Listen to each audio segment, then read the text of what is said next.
I've been just in case.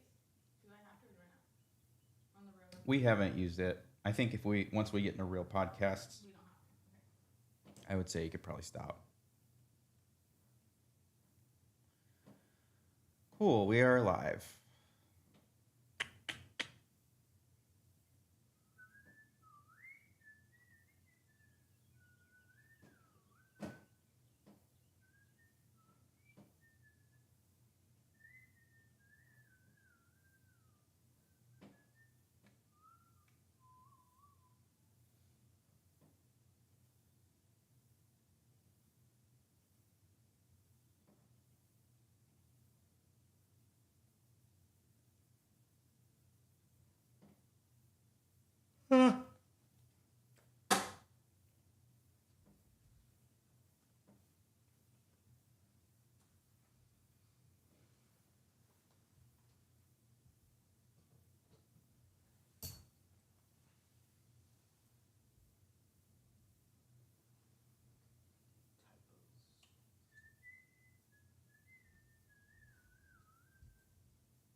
How's Eleni's videos been doing on Instagram lately after all the changes? Oh, did she get a big one? One popped off again. Which one? Oh, yeah. The 177. What was that one? That one. Shout to the Lord. That was the one you were always saying. I think this one's gonna be the. No, I said Redeemer. Oh, really? Yeah. Wrong.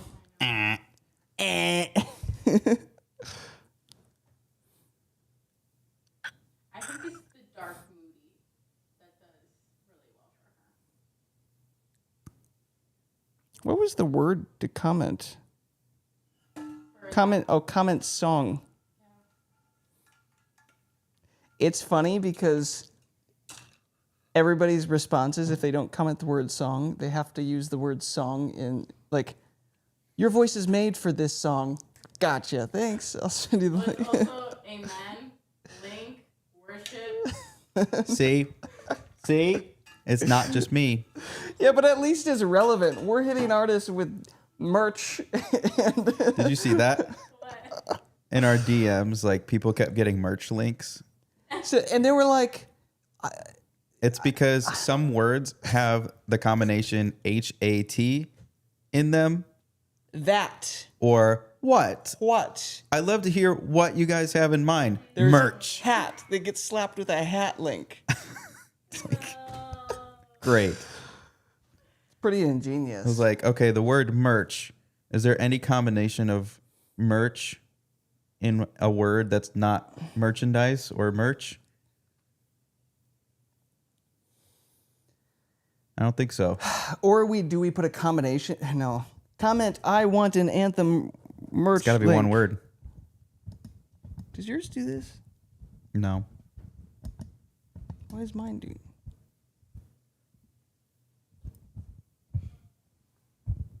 It's got to be You tightened. did this, didn't you? Did you sabotage my mic stand, Gio? Yeah, it was me. While I was taking that ginger shot. I knew it.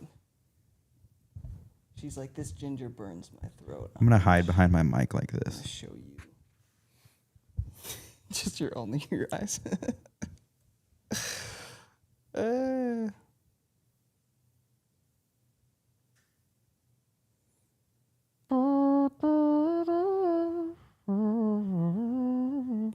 Well, it's good to see that she's getting some to hit again.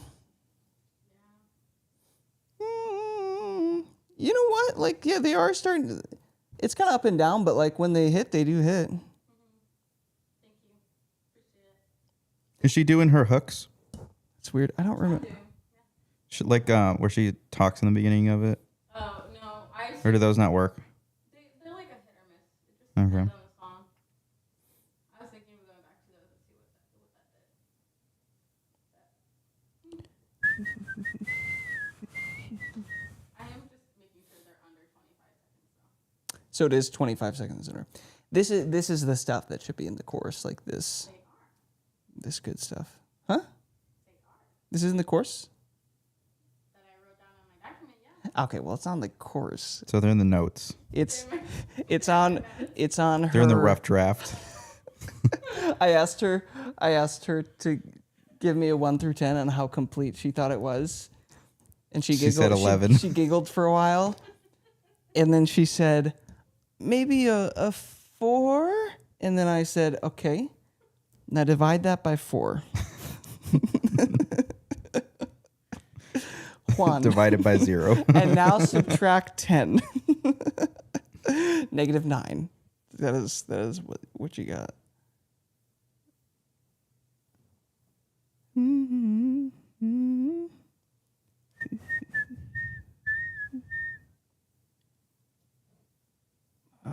Where we at though? 7 p.m. Waking up in the morning. Yeah, it's Friday. Gotta get down on Friday. Tuesday. Rebecca Black, anybody? No? I thought you were way too old to know that. What? Rebecca Black is ancient, bruh. This chick thinks we're 50. She's ancient, bruh. I think I was... She was popping during high school for me. Yeah, I had to be like 8th grade, freshman year. Yeah, is that freshman year, bro? Yeah. Yeah, girl. You saying... Was she not? She was everywhere. Her PR team probably had a nightmare. I think her PR team was her rich daddy. I think her... Was she? I don't think she was a Nepo. I think her dad just had money and just Bought her. Yeah.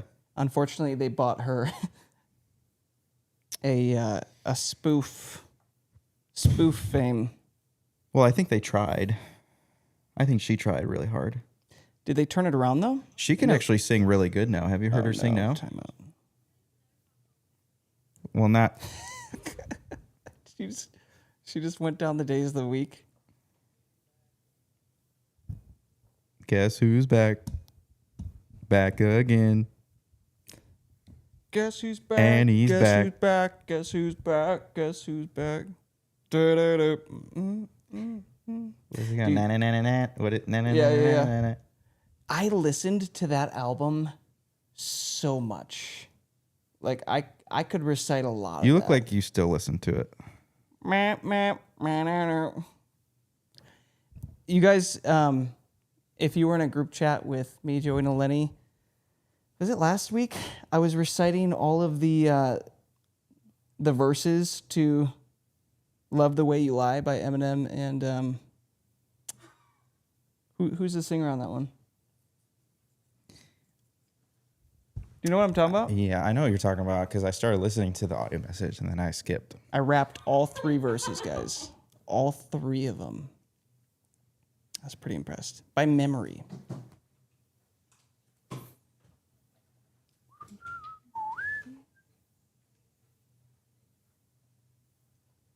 How are you going to celebrate?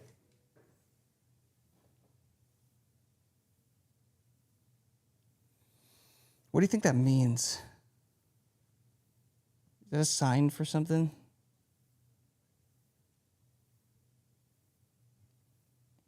Instead of 3?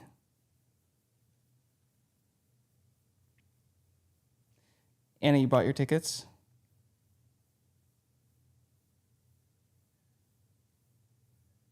Mm-hmm. Both.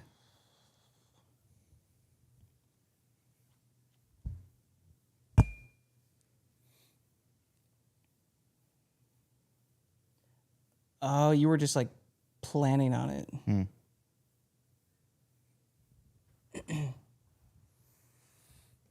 When is it? When do they go on sale? Do you know? Did they say? Oh.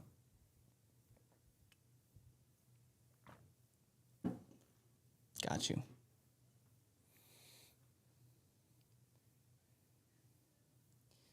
For anybody in the area, we're going to have a little hangout. We have our first planned hangout. Yeah. October 7, right? Right, Annie? That sounds right. October 7th.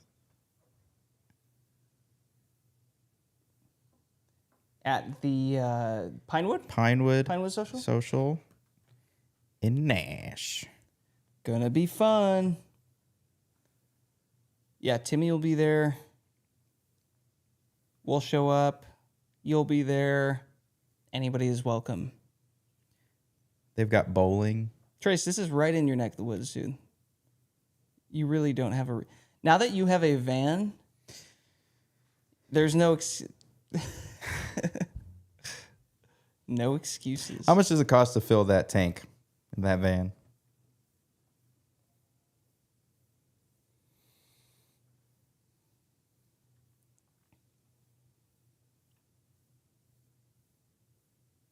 Mm. Yeah. What's the miles per gallon on it?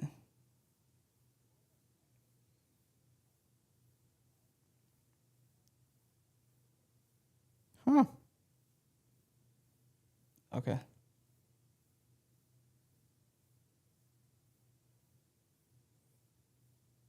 That's not bad. Yeah. Dude. If you guys don't know, we're talking about Trace's new whip. His new whip.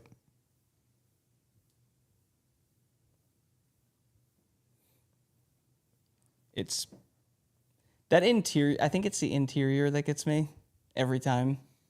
It's clean. Did you put a TV in it? Did you put an Xbox in it?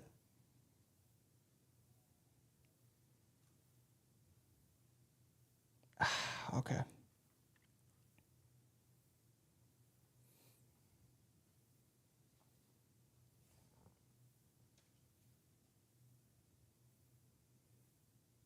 Nice. Dude. Slap a little Starlink on the top. That's so dope. How many more weeks of camp do you got? 5? 4 or 5? So you're what, 3? Are you all 8 weeks at Fuge?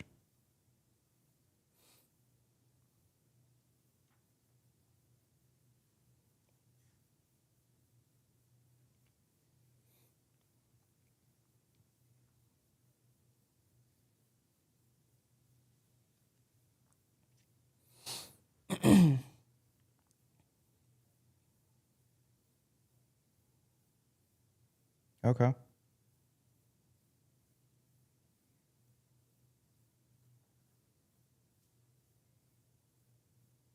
Okay. Are you still waiting on... So Aaron's going with you to Texas, right? Sweet. Heck yeah.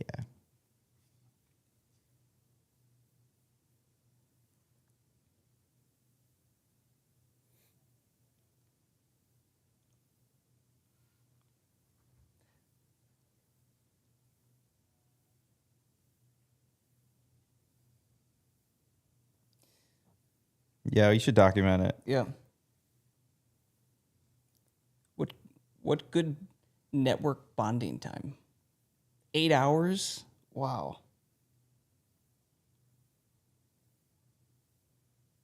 Oh, Annie, you're the first one to come up for sure.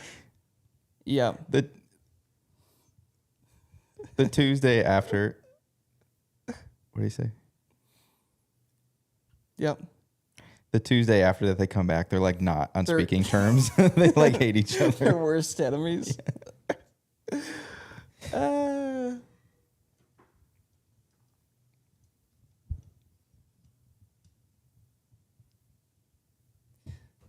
Well,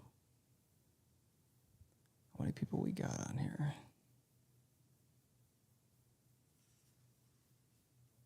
We've got like the OG crew back. Yeah, everybody's back. I think, dude, Aaron, did you miss your first call last week? That had to be the first one I haven't seen you on before. Yeah.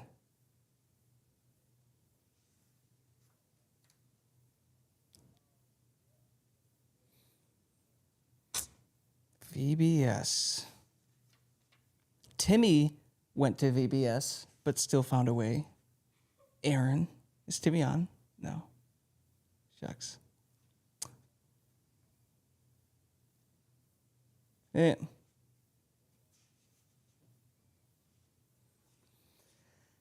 Oh, nice. Nice.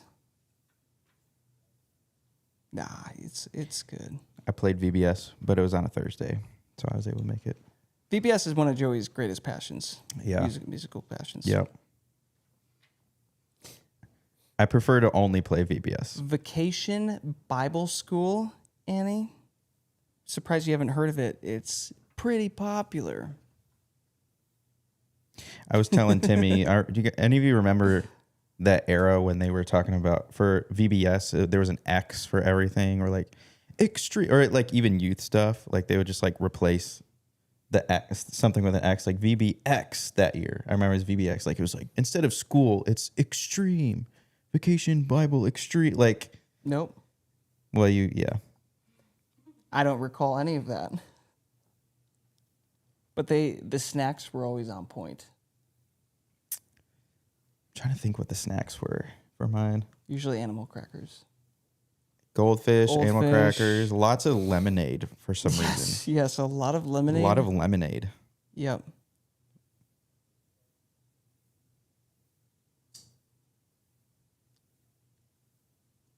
And they're just pumping them full of That's sugar. the Bible Belt, baby.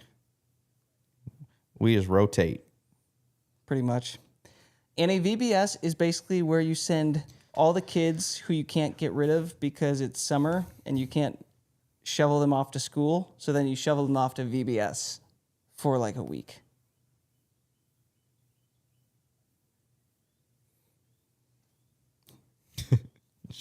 She's like, I was loved. Were you the perfect child, Annie? Is that what you're trying to say? she's like, actually, yeah. Do you have siblings, Annie?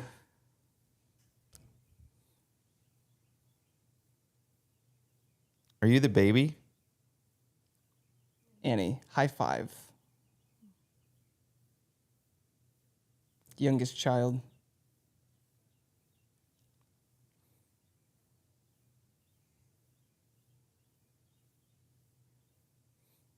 What? Wait, where were you? Oh, you didn't make a post about it. Would you like to share with the group right now, guys? I think a lot of them will think this is pretty cool. Okay.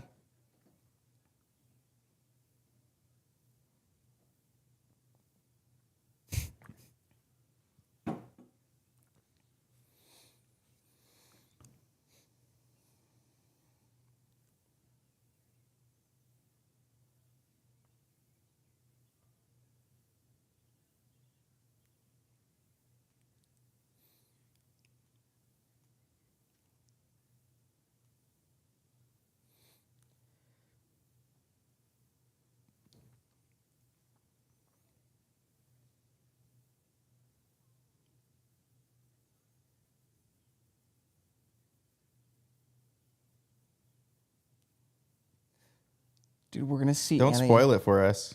We don't know what happens.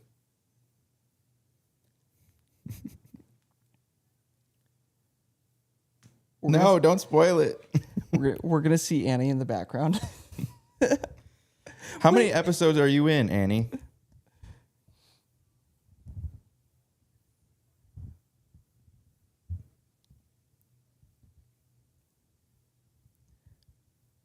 What lines did they give you?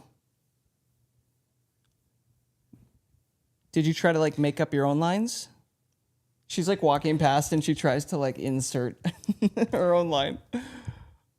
Could they?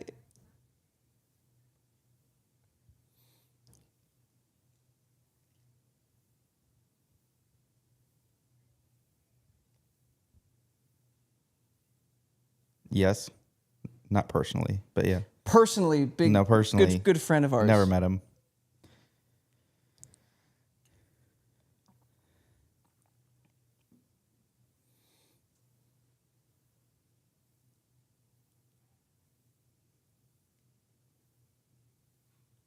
Annie the goat handler. That's a great nickname. Oh my god. Was it So you weren't able to get pictures because you didn't have your phone.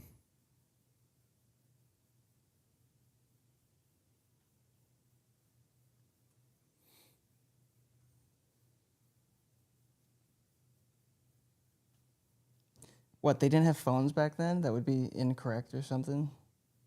Gosh. How do you know? Did I What? tell you? When were you in The Chosen? We were in the pilot. What? Yeah. What? It was when Diane and I were dating, and she was like, "Hey, do you want to go to this like?" But back then, it wasn't meant to be, I think, a series. I think they're like, "Hey, my church is doing this thing, and do you want to go be a part of it?" It's like a Jesus. I think they're doing it for like a Christmas special thing. I was like, "Sure, whatever." So I made it in the pilot. I don't know if Diana made it, but Did you get to be I don't know why I made it in. Did you get to be a It's like I don't goat think handler? people had fades back then, huh? How did that guy get such a clean fade? And he's so white. Where did it come He's from? so, has he ever Hey, been out in the sun? I could look Roman though, because I am Italian, Yeah. but I wasn't dressed. Did they let you handle a goat? Were you the baby goat No. handler? Okay, so No. they didn't trust you. Yeah, Clearly, Annie has risen in the ranks. I'm still waiting for my royalties for that, but I don't think I'll get it. Man, how exciting! Am I an IMDb yet? What? Yo, you guys don't know that app, IMDb? Jared knows what I'm talking about. He knows what I'm talking about. You don't ever like watch a movie and then go up and look it up, like who all the actors I know are. what you're talking Like, about. I know what you're talking about. yeah, Yeah. okay. Well, everybody, we got a little second hour conversation out of the way here. Good shares, good shares, good shares.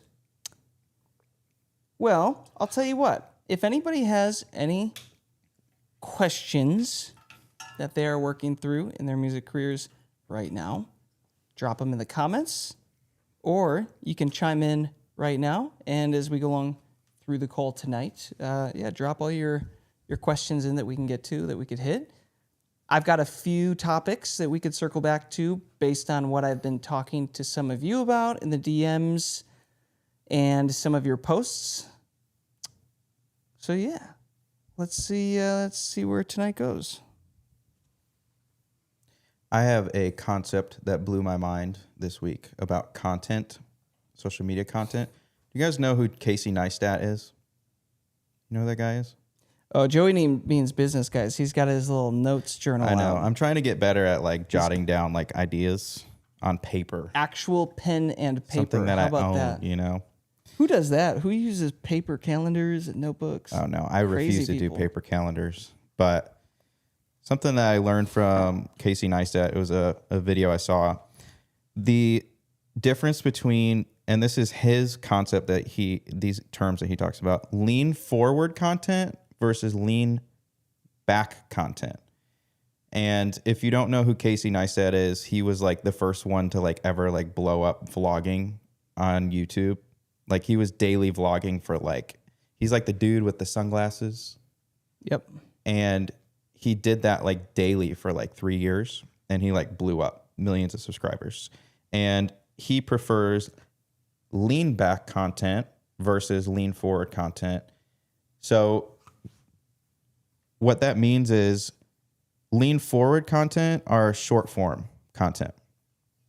So it's the kind of thing where like pretend like you're in a waiting room and you're just kind of like leaning forward on your phone and you have like a couple minutes to kill. It's this like mindless scrolling. That's the short form content that he does not like, because there's something that happens. I don't know if you guys really remember any short form content when you watch it, or you like 20 minutes goes by and you're like, where did all the time go? It's kind of this like hypnosis type of thing versus lean back content is like you're sitting on the couch with maybe a tablet or your like YouTube on the TV or something, and you're hand selecting the content, and you're like you're leaning back and you're choosing that piece of content. And I just thought that was really interesting because a lot of people are chasing the short form content, especially artists. And what would that look like for artists to create more memorable lean back types of content? And I think that might be more authenticity related pieces of content, longer form pieces of content. What does that look like for artists? It's So more you're of a saying discussion. a way to like balance out and not be fully reliant on one type? Yeah, because I know we talk a lot about like capturing your songs, like performance videos, which we know that works really well for artists to capture people's attention. For short form pieces of content, obviously music videos have been a thing for a while. Performance videos, long form performance videos, but what are other pieces of content that you guys might be able to capture based on your personality, based on your story? This was more of a discussion question. I think one of the things that I wanted to lastly add is in the business world, do we go in deep about long form content versus short form? Kind of like what we're thinking. We could dive into that. But in the business world, what you want to do is you want to warm up your audience, and short form only does so much. Versus if somebody spends 20 minutes watching a video of you talking to the camera and being really honest, it says something to your audience. The longer that somebody spends time with you, like in real life, the warmer they are to you. And with content, it's the same way. The only thing is some people might be getting a hit of 15 seconds of you, and it may not even be your personality. It just might be you singing a clip of your song. But what are other pieces of content that could complement the songs and get fans to be more fans of you as a person on top of the songs that they're hearing?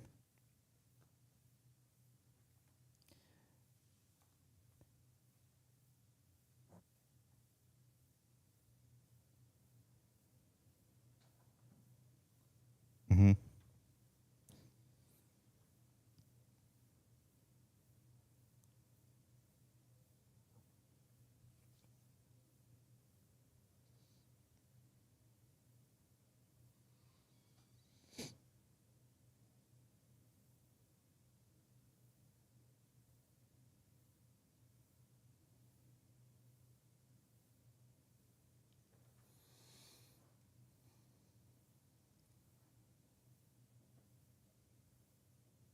So you feel like you got less engagement versus a song-based singing videos?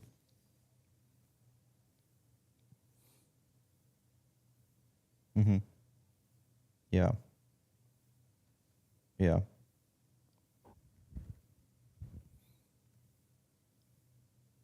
I've been trying to solve Trace's question in the comments right now, so I have not been listening to you at all. What did he say? Trace, which course is that in? I want to quick solve that.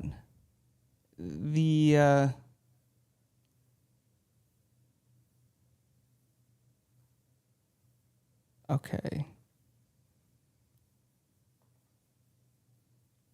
Oh, Feature FM right there.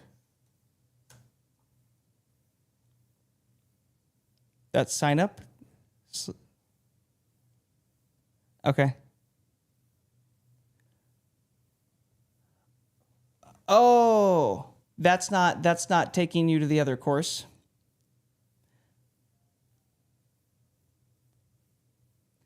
Got you. Okay. Let me quick solve that right now. I was so confused why that wasn't working. That should link to the full setup and walkthrough in the social media mastery course. Feature FM. Let me see here.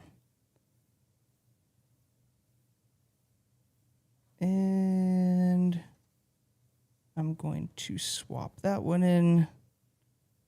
We'll see if this works.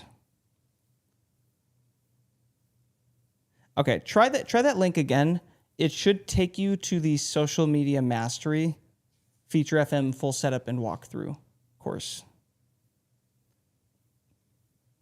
It's good? Okay. Thank you for giving us heads up on that. I'm going to make a note. This is the Feature FM walkthrough in the social media mastery course. Okay, fantastic. Now I can think about whatever you were talking about. Do we want to go back to where you're talking about difference in short form, long form? Is there anything else you wanted to say? I think the long form stuff can be a little bit ambiguous, and it's one of those things where there's not a one strategy fits all for long form for everybody. And that's not counting like you singing through your song or performance videos. So not just the long form performance versus cutting up into short form. We're talking we know the formula for performance videos work. Chopping them up into sections, using reply rush for Instagram and Facebook, sending people to your music. But what about showcasing you and more your personality? Lifestyle, stuff like that. Content for would you say like the top 20% fans? Like the core fan base? Your core, really... yeah. And it goes along the lines of your 1,000, you're trying to find your 1,000 true fans. If you have a 1,000 rock star true fans of you, you'll always have work. So what could that look like, as you're saying? Yeah, how do you take obviously you have your music and we have the formula for chopping up videos and all that for performance videos, but how do you take that a step further and showcase your personality further than I'm just a Christian artist? As an artist. As an artist or as a content creator. Yeah. Yeah. Have any of you played around with this, trying to introduce this type of content into your social media strategies? Specifically, probably YouTube, I guess. YouTube is, I would say, best for long form. Yeah. Have any of you played around with that or trying to find a way to show another side of you? Jared, you have a little bit? What's that look like for you?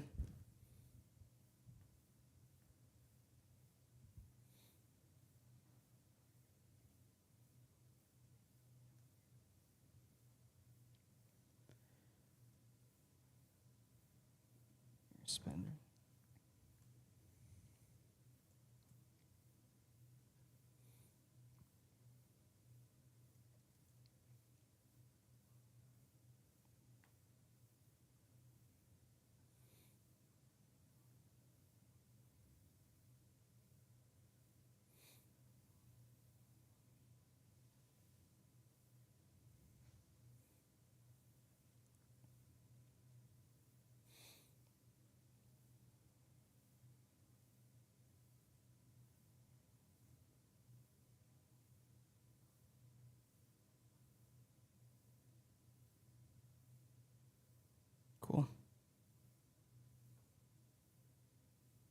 Cool. That vlog, like day in the lifestyle, would probably resonate well for like an artist strategy. For those of you in Christian music specifically as well, remember when we talked with Ashley Lagunas about like her strategy and how she's kind of starting to do like devotional stuff, and I almost wonder if that could correlate well for a longer form type of content.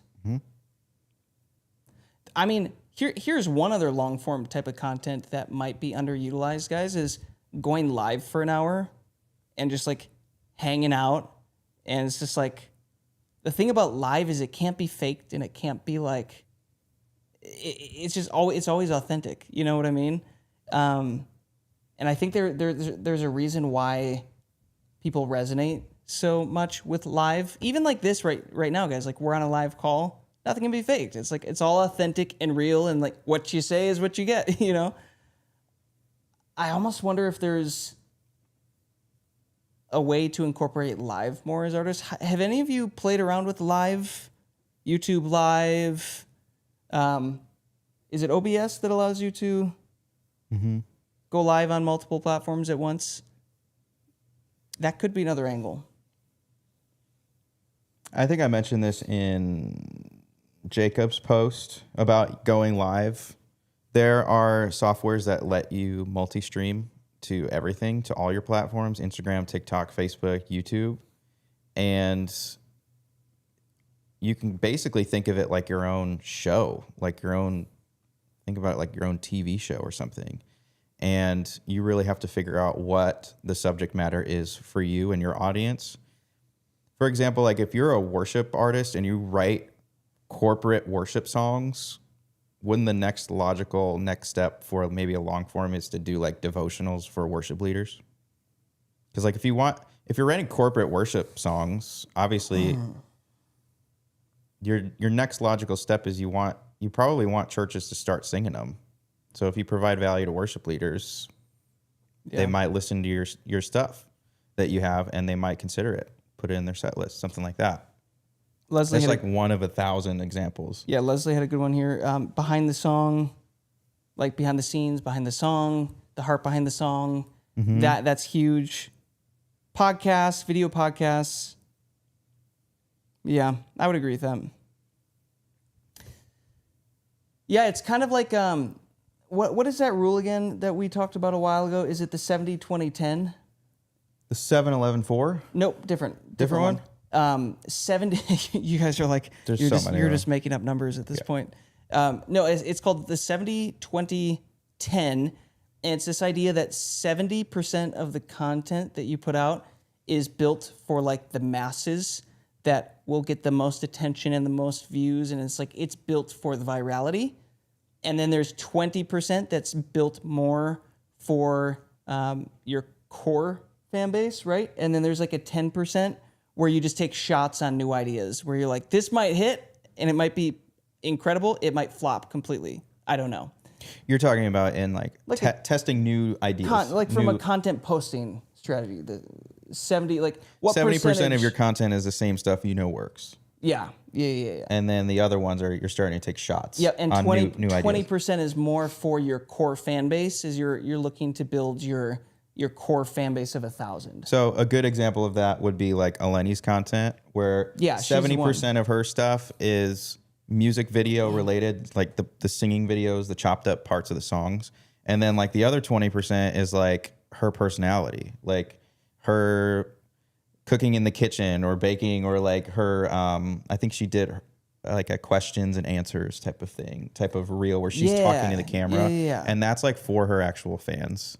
And then, I don't know what the other bit of it would be, but 10%, the last 10% is just like trying out something off the wall. Completely brand new thing. You're like, this could be incredible. This could flop. That's why we're only going to do it 1 out of 10 times. So that's one element that I got thinking about with this. To make it more practical, maybe we explain how we're thinking through this right now for ourselves with like the Anthem Co. and how we're looking to create content. Because if you guys kind of follow along on the Anthem Co. Instagram, we're doing a lot. Like we're going heavy on shorts and starting to chop things up and find a way to lean into those more. But we have also now identified that our weak spot specifically on YouTube is long form content, right? Because we have a bunch of shorts that we're constantly unloading, but we're looking to find a better way to fill in the gaps on the long form. I'm reading the comment right now. 2319, is that a Monsters Inc. reference? That totally is. OBS is actually one of 2 programs. The other program is called Restream. So OBS and Restream work together. Explain that for a second. So OBS is the desktop software that you plug like your camera into and your audio interface into. And then there's another software company. The best way that I can explain is like a music distributor. You're paying a distributor to take your live stream feed and then distribute it out to Facebook, Instagram, YouTube. And so OBS is like the desktop software that like gets it done. and then it'll send the stream off to Restream. And there's some really cool stuff that we've been using right now. And some of you who follow us on Instagram might be seeing it, but the feed that we're sending right now into Restream, they're saving the recording, and then it also uses AI to chop up the clips and put captions on them right now, like in real time, so that all we have to do is go in there and see like which ones are good, which ones don't make sense.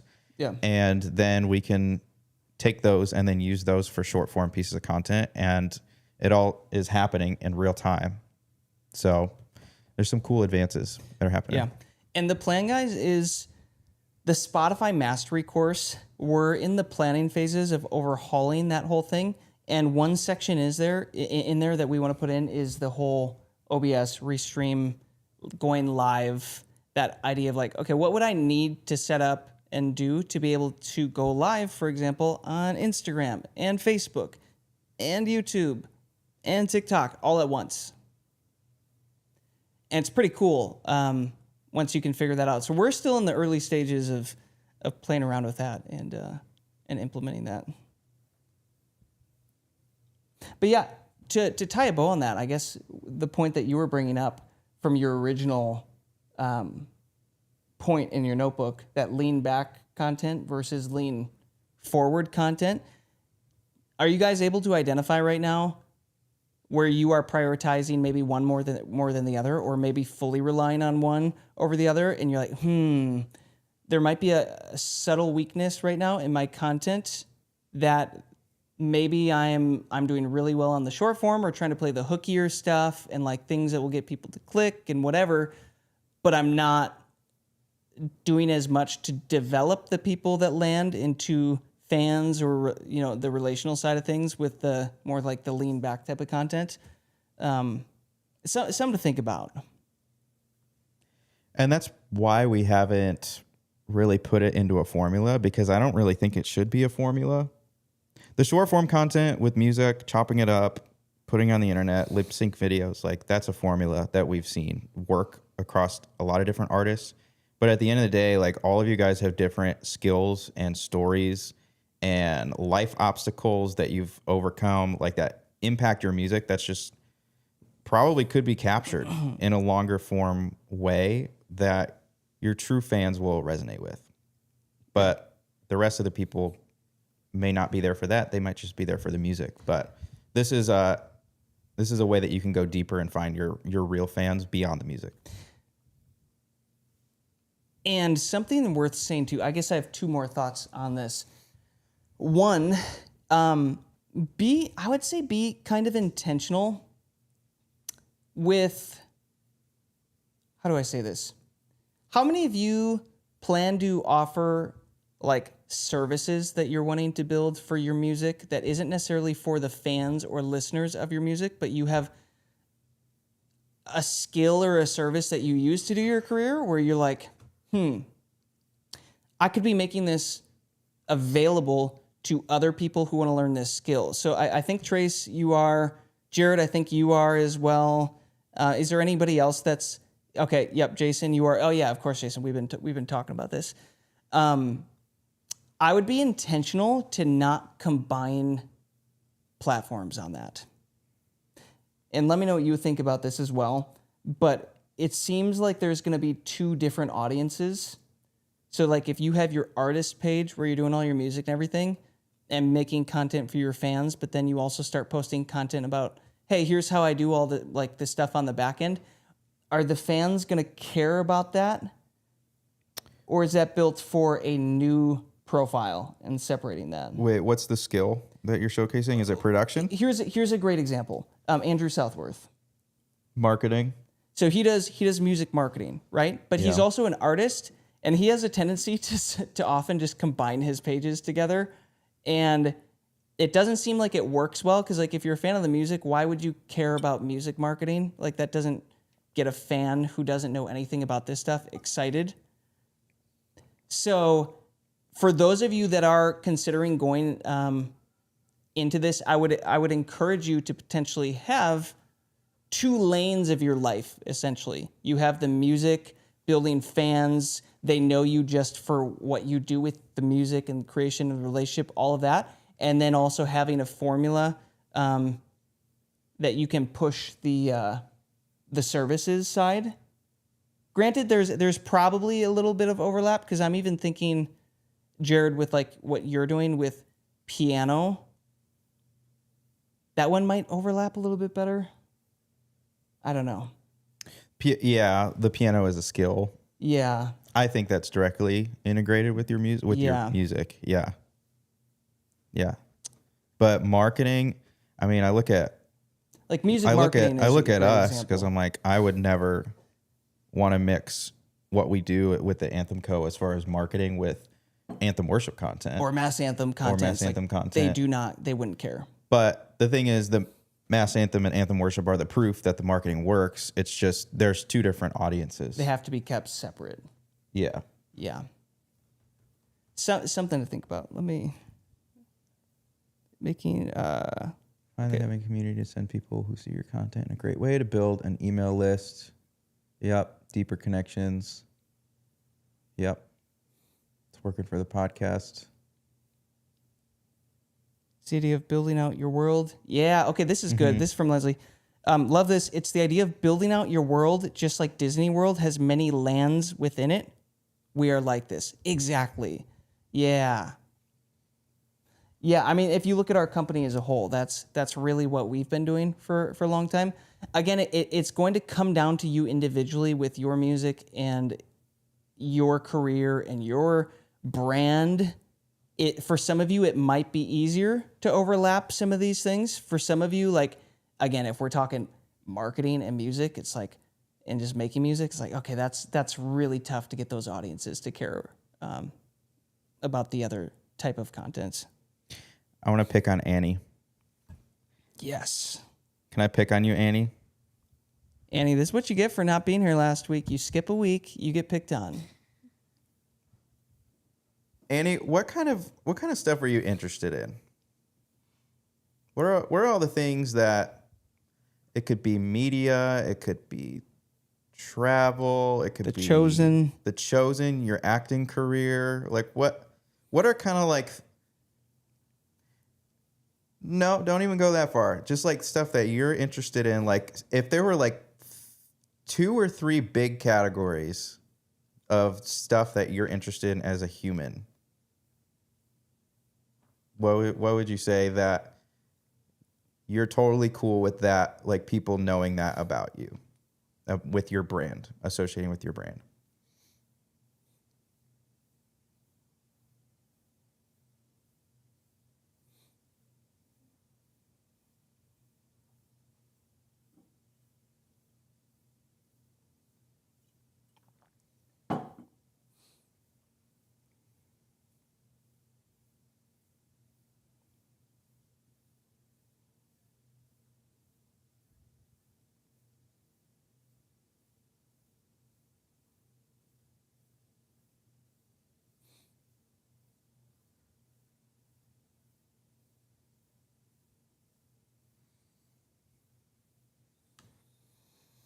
Mm-hmm.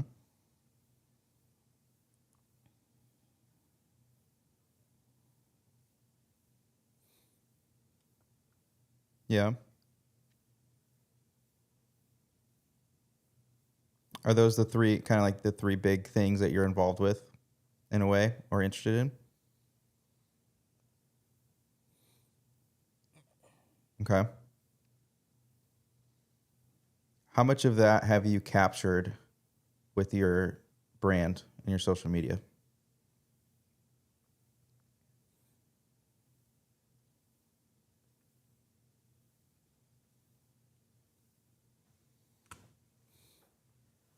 Mm-hmm.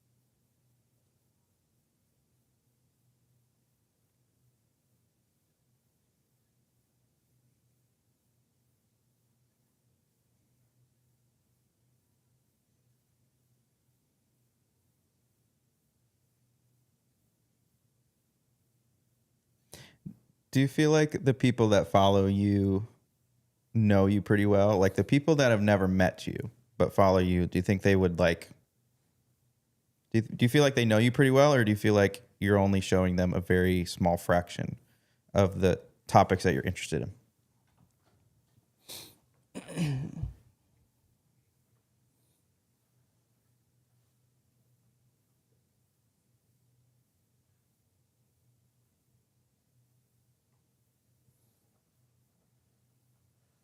Okay. So a lot of that stuff I didn't really know about your interests until you said something about it, until I asked you. And now it's like I feel like I know you a little bit better just in that like 60 seconds of just you talking about the stuff that you're interested in.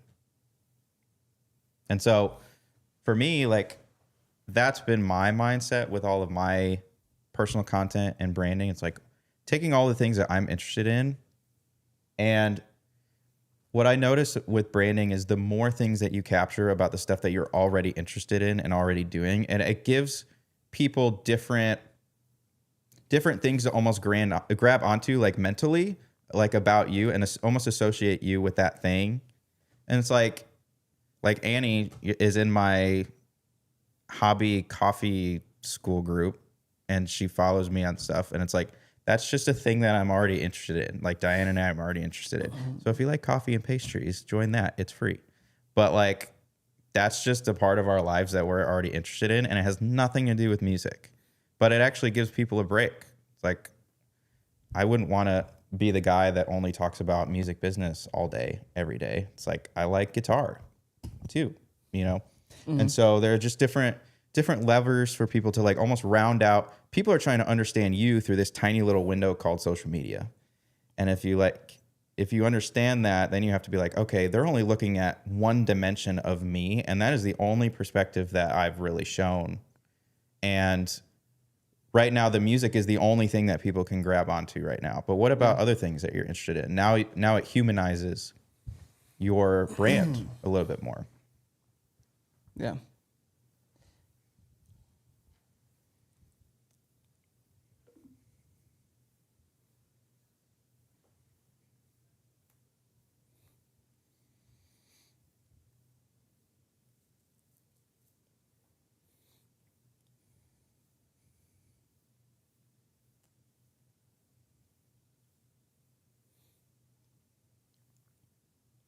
Document it. And if you think it's interesting, other people will probably think it's interesting. Somebody somewhere will.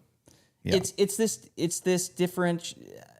the difference between thinking, oh, I have to go create something for somebody, or just I should just document what I'm already doing and post it.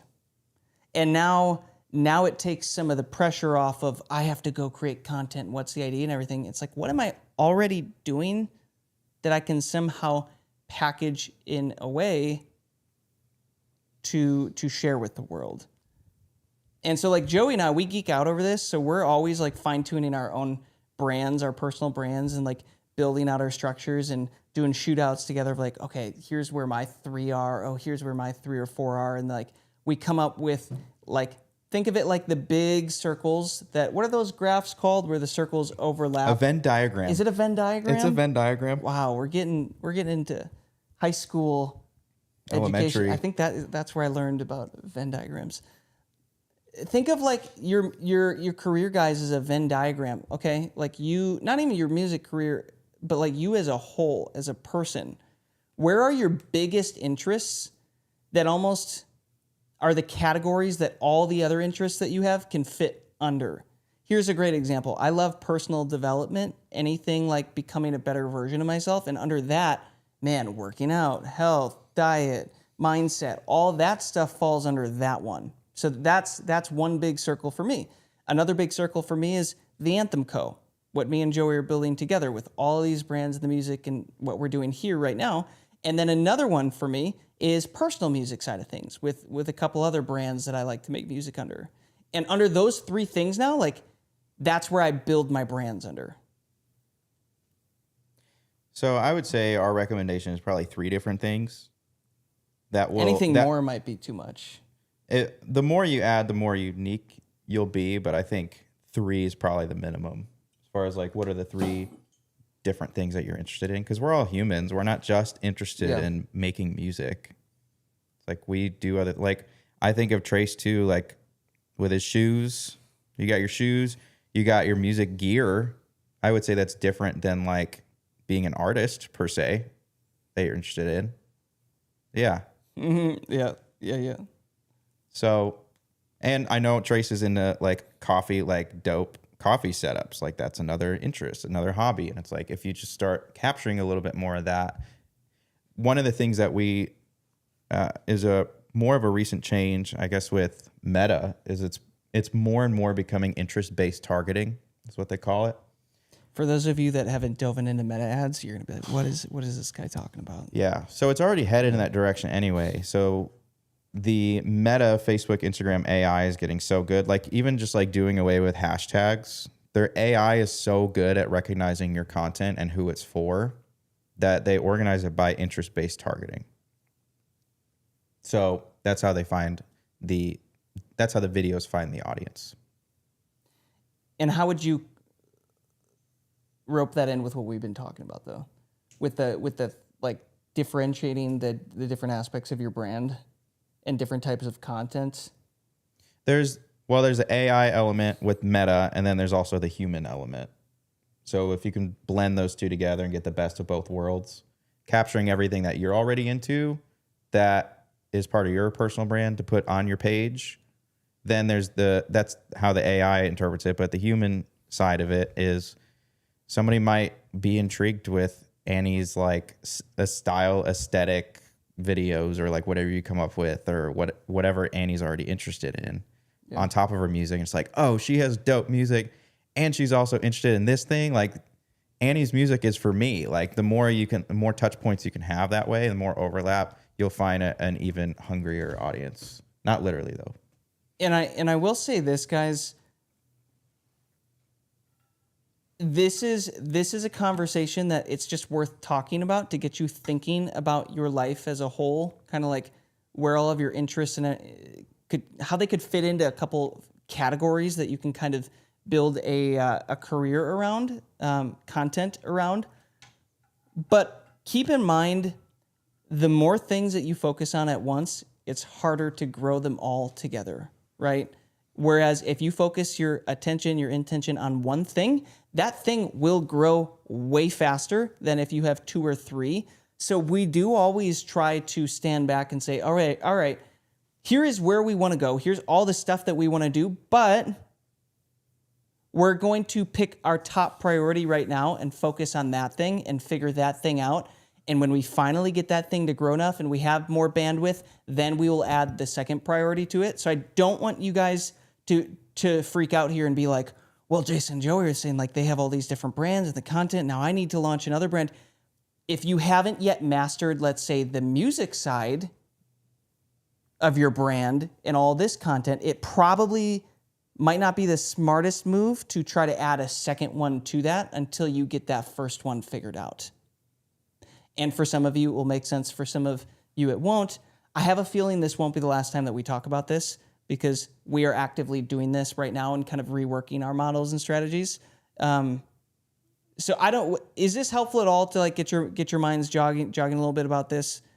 For those of you, again, that are offering music services while also building your music career for fans, this is relevant for you guys. And we can have, if you have questions or thoughts about this during the week as you're kind of processing this, like, okay, what would that look like for a music producer? What would that look like for a guy that's going to be building, what is it? What's Trace building with the tracks? You're talking about Ableton? Ableton, what if with my, yeah. So it's like, okay, I've got Ableton over here that I want to pursue. What would that look like for, starting a music community that I want to teach piano to? They're all different strategies, and this is the concept for all of them. It's like, how do we find a way to make these things work together?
different trees. Yep. Oof. Yeah. That was a bar right there. Can we say that one more time in case anybody was dozing off?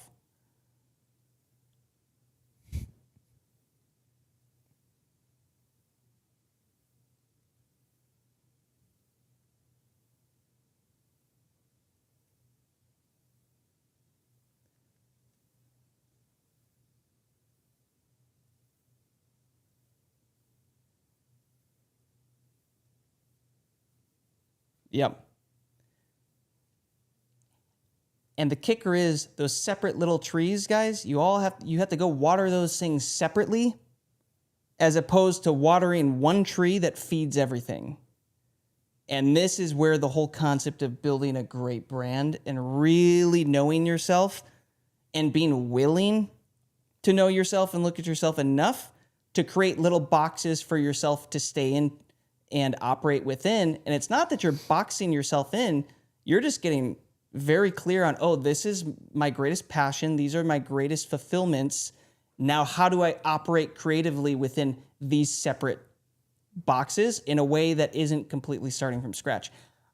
Trace, I was just watching a video from Alex Hormozy. I don't know if you watched this one, but he was he's a business mentor guru type guy, and one of the guys in the audience, same exact situation that you just said. It's like, hey, I've got my main finance business, like that's where I make the most money, but I've also got a real estate portfolio thing that I'm wanting to do, and I've also started a trash collecting business for something else that I was going to do. He's like, but I think I'm going to sell out of the first one, and like I'm just curious what you would do. Like, should I start over with finance or go all in? He's like, where do you make most of your money? Like the finance. Okay, what are you the best at? Finance? Okay, what one do you kind of enjoy more than the rest? Well, the finance one. He's like, why are you doing the other things? Just do that all the time and see how big that thing becomes. So like you said, guys, there is something to this idea of the artists that rise to the top or whatever it is, they're typically the people that go all in on one thing as opposed to spreading themselves too thin. And one thing that we like to remind you of is, how long did we spend only focusing on Spotify marketing for our music and our catalog? Years, right? 4 years?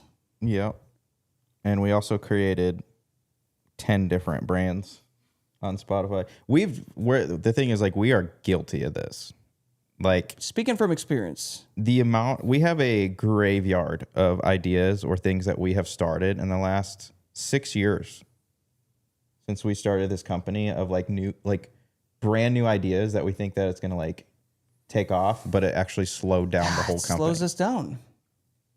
We'll give you a great example right now of what we've actively been working through. So we started Anthem Worship. That was our first like worship collective outside of Mass Anthem that we had, and that was like the second brand that we grew. Then we grew Anthem Worship Espanol, and both of those things started to take off. And then we thought, okay, well, let's create a few more so that we have other subgenres of Christian music and we're ready to go. And here's the thing. When our label is big enough and we have enough people to put enough attention on all of that, that's going to be great. But we were a few moves ahead. So in the last few months, we've had to reel it back and say, all right, for the foreseeable future, we're going to focus on our winners. We're going to let our winners run. We're going to go all in on what's already working, which means Anthem Worship, Mass Anthem, Anthem Worship Espanol. The main brands, what we've always done, we're going to focus on feeding those more, because input into those equals more output, because everything is already established with those. And we're going to keep doing that because we spread ourselves a little too thin. We got to reel our attention back in. So like, this isn't something where you just necessarily solve it once. This is kind of a game of having to catch yourself. Oh, am I getting a little spread out here? Okay, let's reel it back in. What do I need to be focusing on right now, that if that thing grows, it makes all the other things easier? And that's the thing, like they're not all bad brands. If we had the focus to just work on one thing, they could all individually be very successful things. We had the idea back in the day of, we wanted to basically become the Babylon Bee for was it just Christian music or just music in general? It was. I can't remember. It was kind of Christian music. like spoofy, like funny meme type blog articles that were like really funny. What were some of the topics that we came up with? Dude, they were hilarious. We thought they were funny, but Joey and I... One of them was like, Lauren Daigle opens a bagel shop in Franklin called Daigle's Bagels. Daigle's Bagels.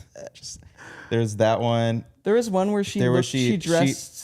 She had like a really giant top hat, and then we made an article where she opened up a chocolate factory or something. She looked like Willy Wonka. Like a Willy Wonka factory. Just stuff like we that. have those like, articles somewhere. Why we thought that was the move, I don't know, but we ran with it. If that was the only thing that we worked on, it would have crushed. If somebody had that, they could make it crush by themselves. They didn't have anything else going on. So like we've been guilty of this. And by the way, like the amount of websites that we've started for a graveyard for different of websites. ideas, we have a graveyard of literal websites that we had to put down because we're like, this is insane. We can't juggle all of this. Let's have one great one and focus on that and stay in our lane. Can any of you relate to any of that? Do you find yourself wanting to do like, you have a laundry list, like, oh, that would be such a cool idea. This would be such a cool idea. We find it's great to make a note, write that thing down so that you know that, okay, it's on my to-do list. It's just not on my to-do list right now. That is a good segue. What do you guys use to document your ideas? How do you capture your ideas for like, they can just be quick, like a voice memo, or do you have a little notebook? Okay, use your phone. Do you guys have something? Yeah, how do you stay organized with ideas? How do you're driving in the car, you get an idea for something, whether it's your artistry, content, whatever. Do you guys have that? Oh, okay. I have a bunch for hooks in my voice memos. But what about ideas outside of just a song hook or a melody or a lyric? How do you guys stay organized with that stuff? Notes app. Brain dump, journal, notes app.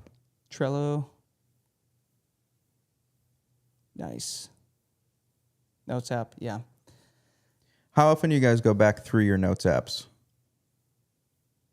Is it organized? Or is it chaos? Do you ever find your ideas again? Yeah, are they all under one? Or do you have like 30 separate notes and you have no idea where they are? Nice.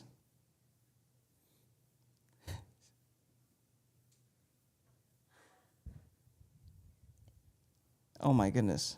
You say improv comedy? That's freaking awesome. Sylvia's getting real honest, not even a little organized. Appreciate the brutal honesty. Jay, the way I do content and ideas, I just write it down because I'm going to do it the next day. Okay, good. So you're just hitting all your stuff. Separated, need to get organized. So this is one great example, guys. If you haven't done this yet, you probably do this as well, but exactly what Annie just said. In your notes app, guys, make separate folders and start to build categories that you can put these ideas into so that you always know how to find them. Yeah, even Jacob saying, I have some folders. A folder called Morgue of Songs. Just ideas that I will never want to come back to. Jay's like, I didn't even know you could make folders in the Notes app. There you go. Now you do. This was something back in the day when we were just focusing on Mass Anthem and there were 4 members. Guys, it was chaos. Nobody knew where anything was. Dropbox was chaos. What's the password for this? I changed it, didn't update it. Oh, what's this? Do you have the pictures for this? Where's the link for this? Chaos. The biggest skill that Joey and I learned early on when we started this company was that organization is how you win. It's literally organization. The artist that is organized is so much further ahead than the average artist because the average artist hasn't taken the time to learn how to get organized. So it's something so simple like how we were just talking about this idea of if you take the time to think about your life and your passions, your hobbies, and how you eventually want to use that to create value for the world and pursue your interests for careers. Well, here's a great example. If my interests are self-development, the Anthem Co, and personal music stuff, congrats. Those are my 3 main folders in my notes app. And now within each one of those, there's going to be subgenre folders of the interests and everything. And that's how I like to keep organized It's funny with everything. because I've been very much like the organized digital guy of the company. Like I have everything digital, AI calendars, AI note takers, AI whatever, to like capture all my ideas and run it back through AI to see if it helps me come up with more ideas. But I've actually been learning that I think you need a little bit of organization and a little bit of chaos at the same time. That's what I'm trying to do, because sometimes if I wait for the perfect scenario, like my folder or my notes sheet, or if I wait to get home to like, or whatever, or wait till I have my phone or whatever, sometimes I lose the ideas, but I also don't give myself permission to just scribble and it's funny because I've had this little like notebook, and I've attempted like many different times to like, there was a time where I would try to like write something like daily, and it's literally just random ideas. But I've recently given myself permission to just like write literally anything that comes to my mind, whether that's an idea, to-do list. Like there's little sketches or like doodles of what I noticed about, like, for example, this is like has something about Amazon Music, like, and it's actually really interesting because sometimes there would be like goals or things that you're like wanting to get done in your career. Like one time I put like 2024 goals, and I like literally stopped for like 2 years. And I recently just found this book like 2 weeks ago, and I realized I hit like 5 out of the 7 goals, and I wasn't even tracking because I literally gave up carrying a little piece of some paper around. It's literally just like there's no rhyme or reason for this thing.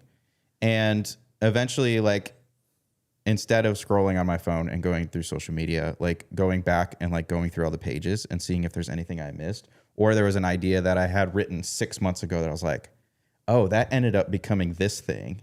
Like the Anthem Network, like for example? And that ended up becoming this thing. And like you start connecting the dots, and it's actually kind of cool to go back. And it's just, this book is just chaos of notes. But there are other things where I'll go back and I'll be like, okay, I want to pull that idea out and like actually type it in and put it in somewhere.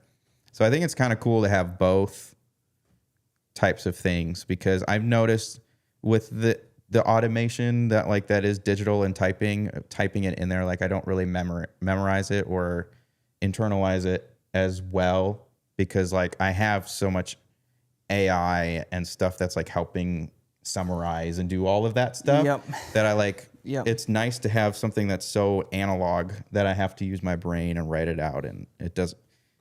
So maybe that's the thing here, guys. Having a little notebook that you give yourself the freedom to scribble down the big ideas in the moment, the things that you don't have to judge it and be like, is this a good fit for now? Is this not a good fit for now? No, this is the scribble journal. I'm just going to throw all this up in there. But then when you finally find something to take action, then it's easy to move that thing into the folders and get organized with the right next steps and all that stuff. And I think all the methods are good too. I use voice memos. Like if I'm driving in the car, I'll turn the voice memo on and you can just talk at it.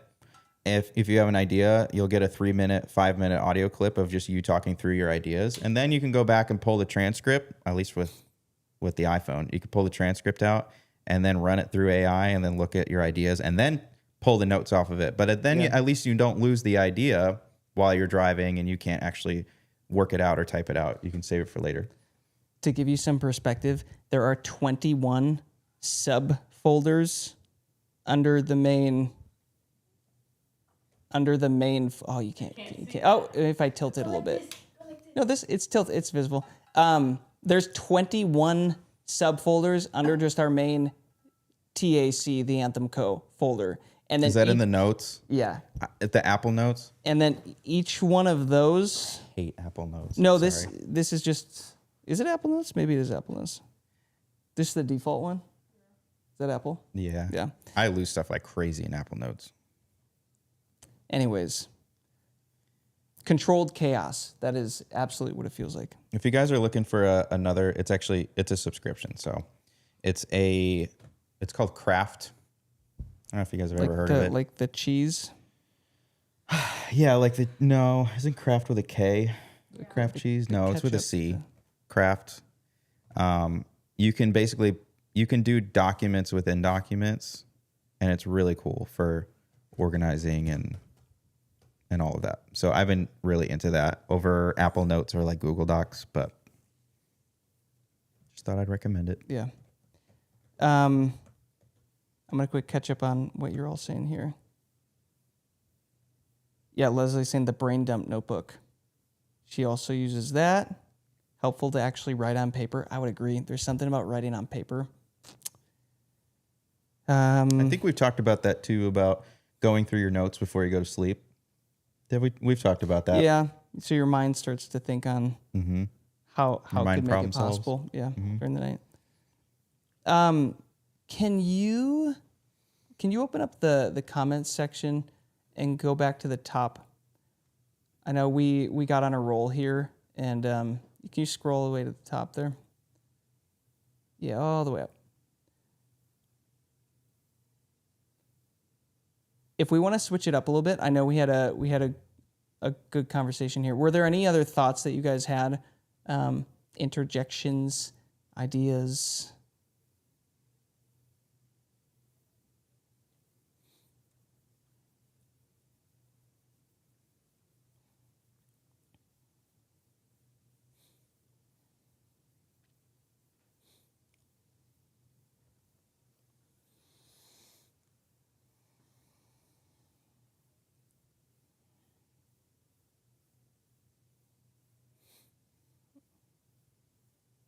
Mm-hmm.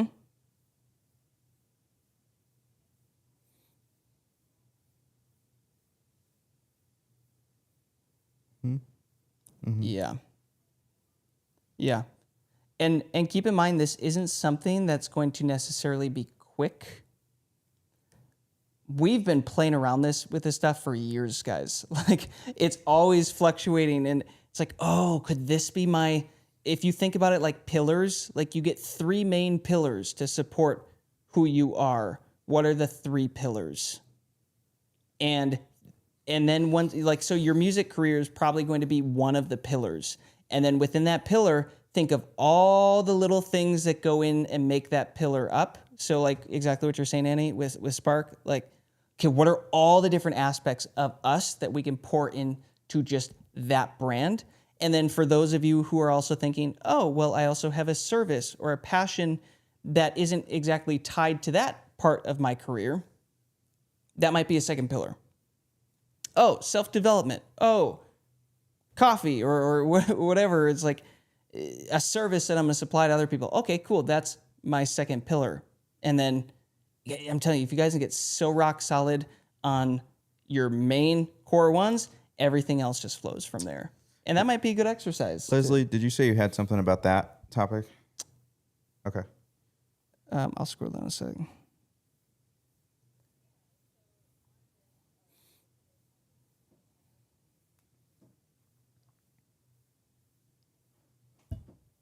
Put her up on the big screen, por favor. Yeah, okay. No, oh, you actually went with the Disneyland. Yeah. I love this.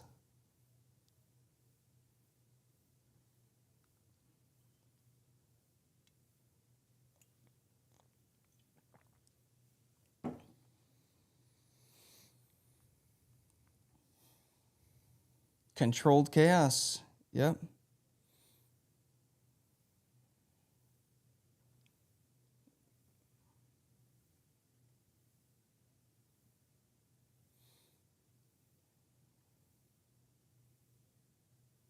Yep.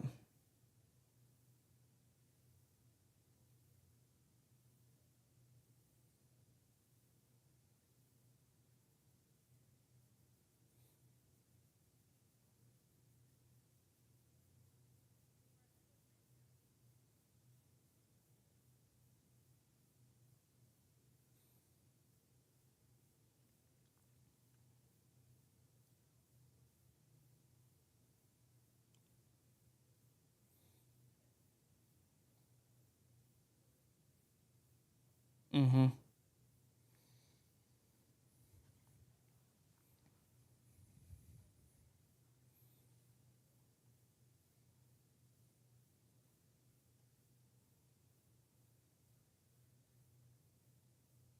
Yeah.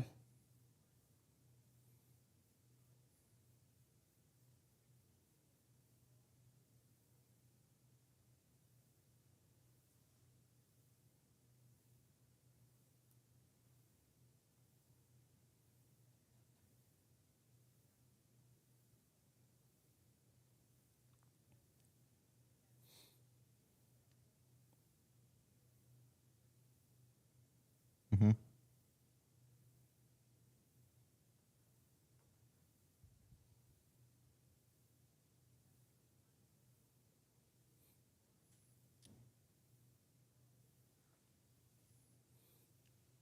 Yep. Good Yeah. share. And Good this is share. a question for everybody, but something to think about. If you were to take your music away, who are you? It's like, think about that. Who are you outside of your music? Because I know that there are a lot of people that would resonate with you outside your music.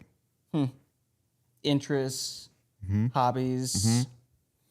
personality, humor. Mm-hmm.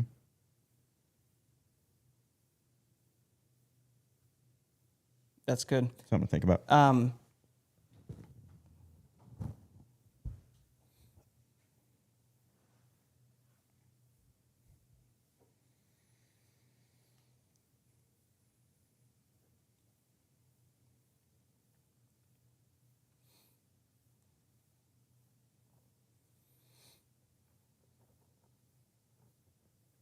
Mm-hmm.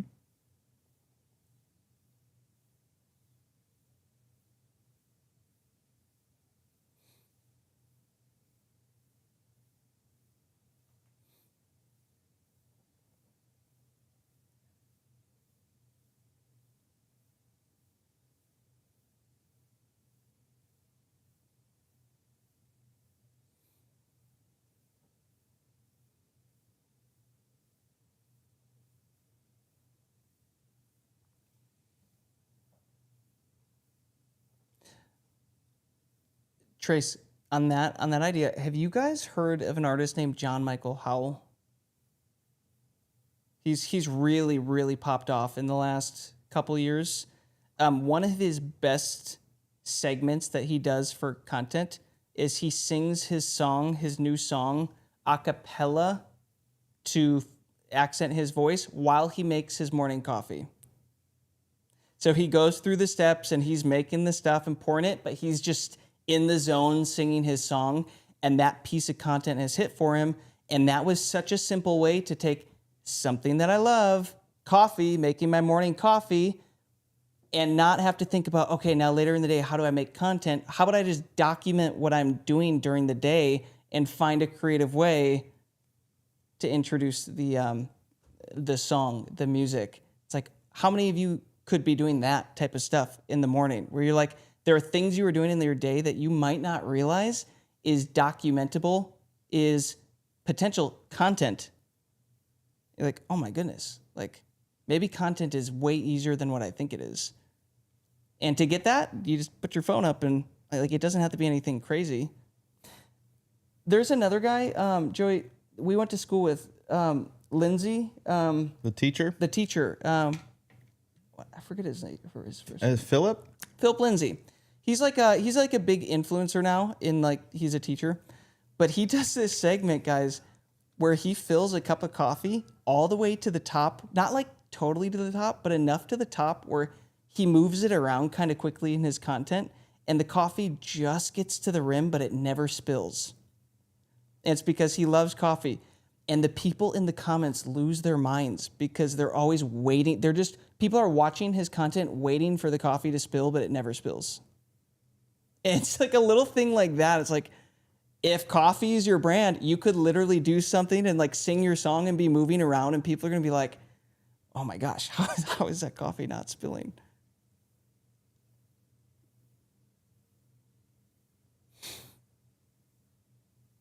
That could be a great piece of content though. Making your morning coffee, your morning routine, singing your song, sharing something. I don't know. Customize it to whatever works for you. Jason said, if you've never watched, Nick D and Connor Price are a great example. John Michael Howell is content king. Lenny says, exploit your grandparents. That's great. Great for content. Well, you mentioned Connor Price. That's a great example of his skill set. He was an actor. He's an actor. And he has music, and now he writes his own skits as his content, and that goes viral because his acting is so good and his scripting is so good. Jason, what do you see about Nick's content as well? How would you relate to that stuff? Yeah.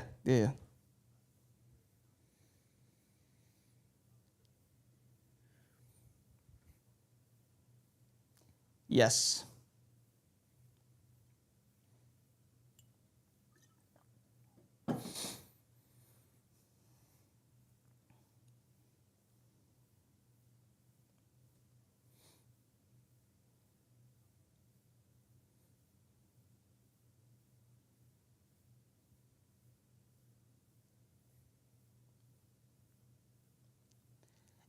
And you know what's funny?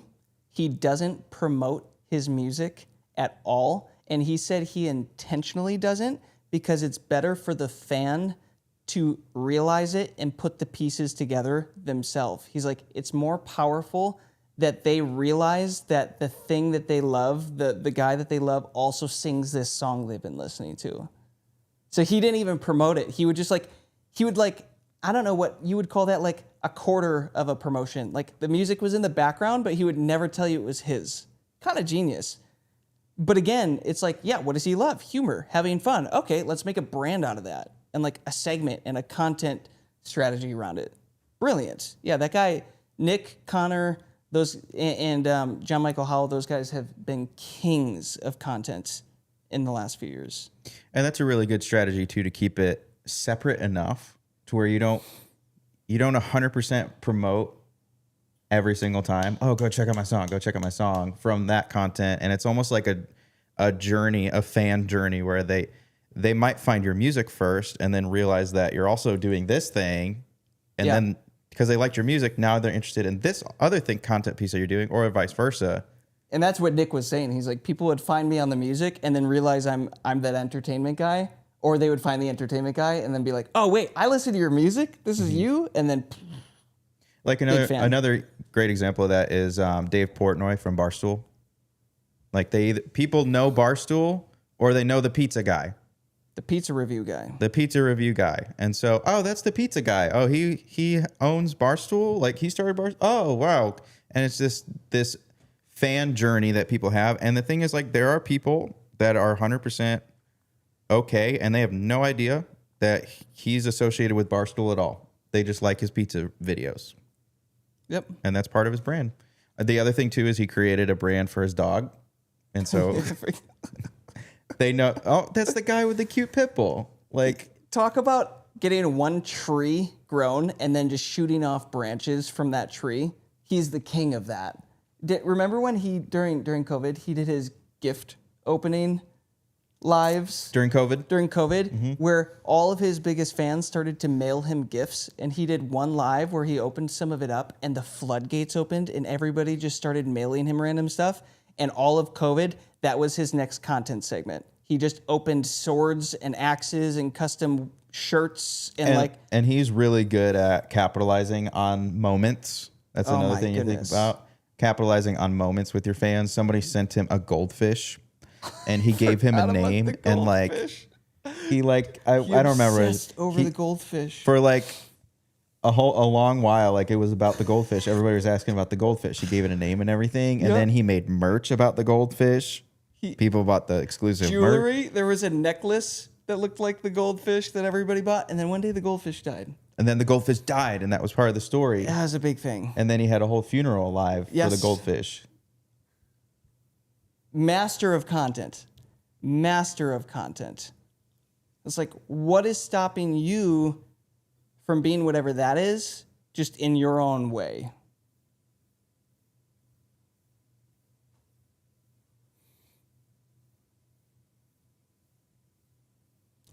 But is that the future of music?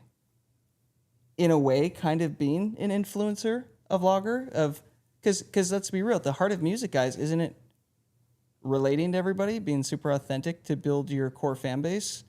What better way than for them to like actually get to know you, as opposed to just see some performance videos, you know?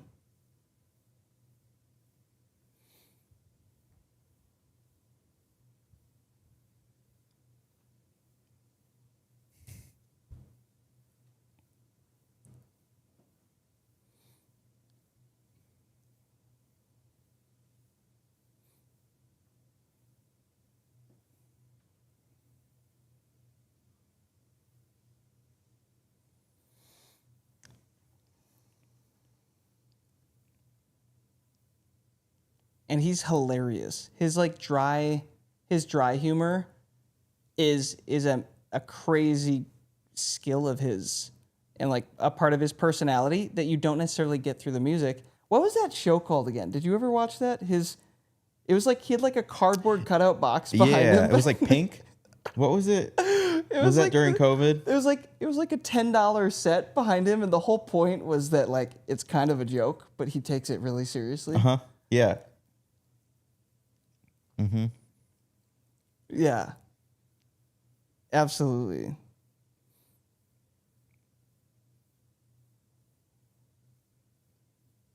You know he's been around for a long time, Annie.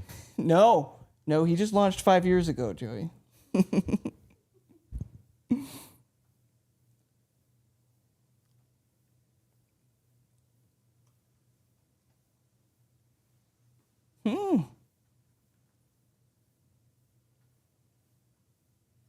How did he release something in 2008, Trace? He just got started as an artist 5 years ago.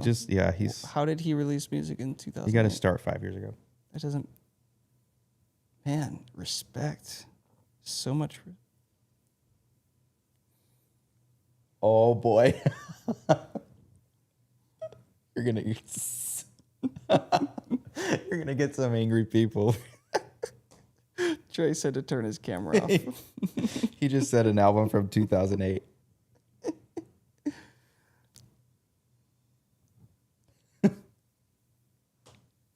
Yellow Submarine is a great song.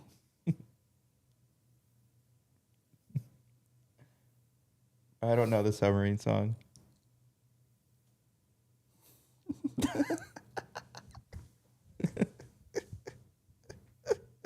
What if we allowed majority vote to remove a star? That would be so crazy. This is a true democracy.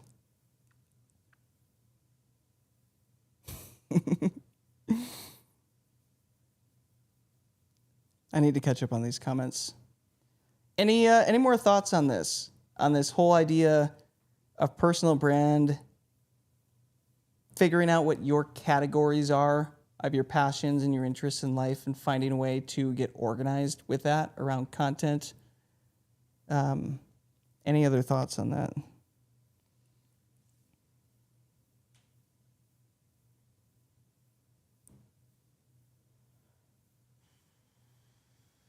Otherwise, we can change. I need to show you guys the Mass Anthem vlogs from back in the day, 2016, 2017. You were going really hard. I went really hard. Mm-hmm. Yeah, you went really hard on this. They're a pain in the butt to edit, though. Who is Mary Spender? I think she's new. She's still in here? No, no, it's. Oh, you know what? That's a different person. No, Mary Spender, that's a YouTuber. Creator, a YouTuber. Is she a guitar player? Yeah.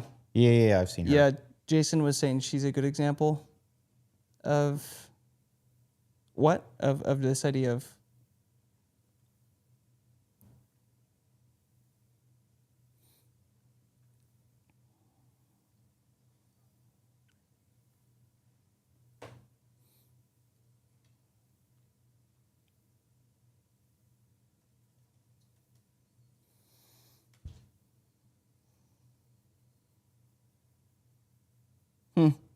Yeah, I've seen this chick.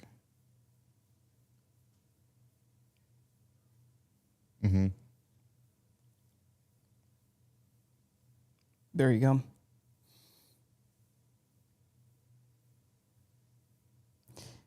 Yeah, I'm looking She's at her stuff pretty. right now. Can you share my screen, Drew? She's pretty far into like the guitar gear world, and I think she also has music. But her content, her long form is like very much guitar focused, gear focused. An hour. Yeah, that's some long form content.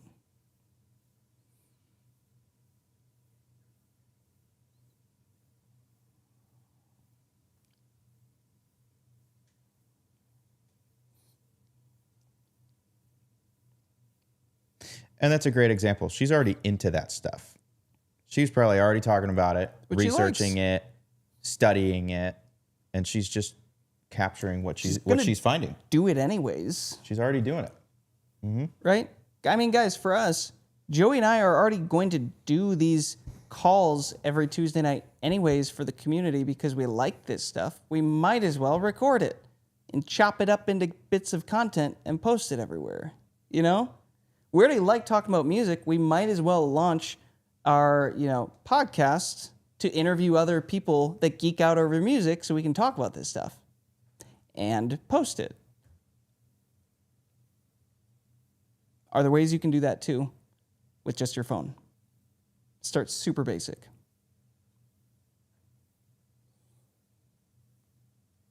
How many of you guys tried live streaming on one app like Instagram or TikTok, how did that go? Trace, I saw you raise your hand.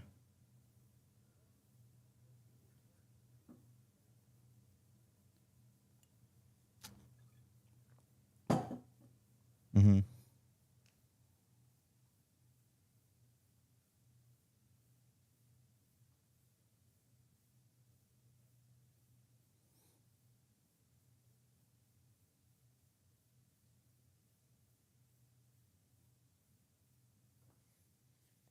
Yeah.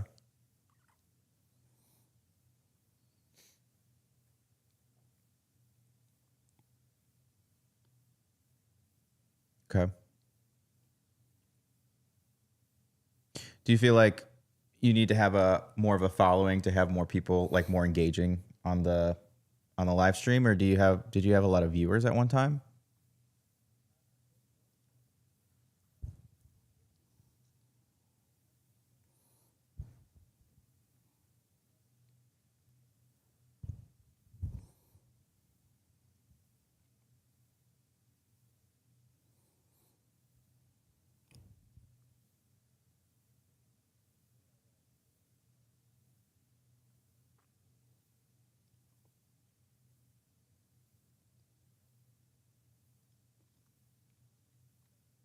Mm-hmm. Okay.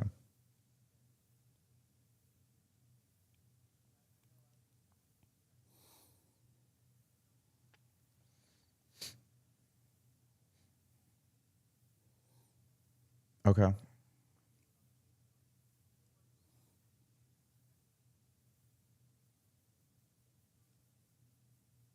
Yeah.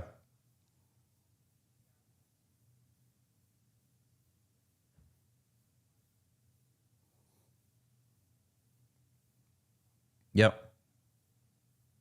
Yeah. And that's been my focus for my specific guitar content is I used to do long form pre-recorded content and then post it on the YouTube channel. And then I realized that you could multi-stream or simulcast or whatever. And for example, for YouTube, you could go live to YouTube and do the same video, the same outline, the same script, and do it live, respond to comments, and then once you end the live, it's still the same it's a long form, but there's no editing like whatsoever. And so that has really just skyrocketed my ability to create content because now there's no post-production process. You just prep your video, and then when you And this is kind of going along with Trace. Like when you go live to multiple platforms, especially if you have a smaller account or you're shadow banned or whatever, you'll have a higher likelihood of getting engagement because you'll have all of the platforms in front of you. And so you kind of hop between, oh, I had somebody on Instagram ask a question, or like on TikTok ask a question. You can kind of hop back and forth. I've found that I didn't really need one giant platform to do that, especially if they're all kind of smaller and less engagement. And so like you were right with Facebook, it stays on Facebook after you're done and people go back and watch it. And I actually get on YouTube, the majority of my long form views are post live stream because it's the same title, description, thumbnail process. It's just there's no editing whatsoever.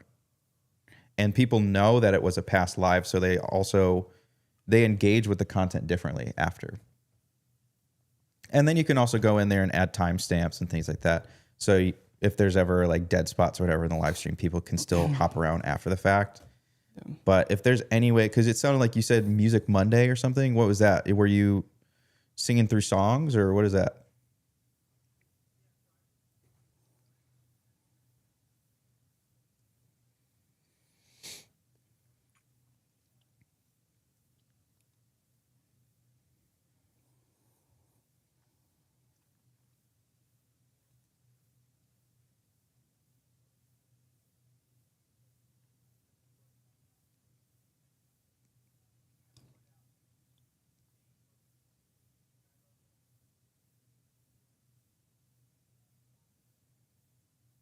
Cool.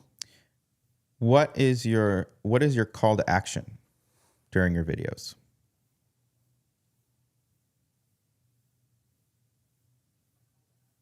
Yeah, so how are you capturing those fans or people would call them leads, or where are you sending people during your videos, your live streams?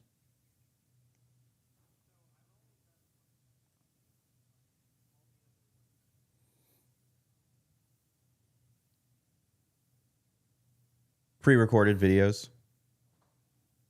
Okay. So the pre-recorded videos that you have do you have anything?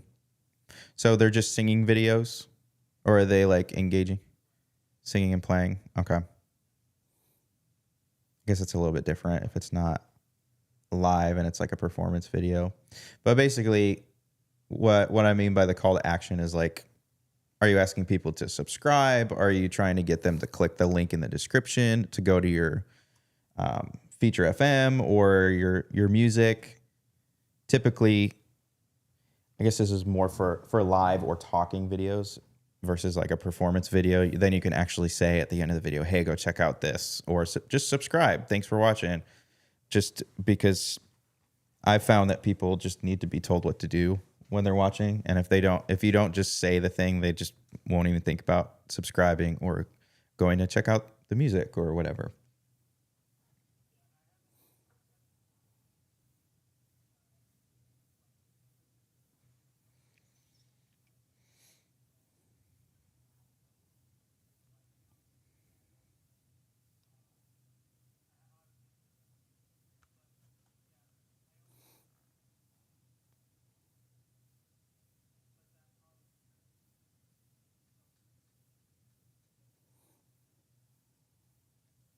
And personally, I don't lead with the comment, like, subscribe. I think because people are used to hearing it. I would rather Give value. give value, but also at the end, like, send people to my thing.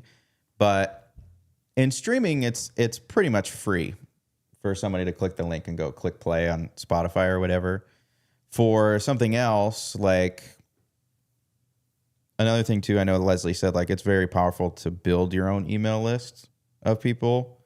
If you can have, for example, if people are interested in your unreleased song, are you brave enough to send that to them if they sign up for your email list?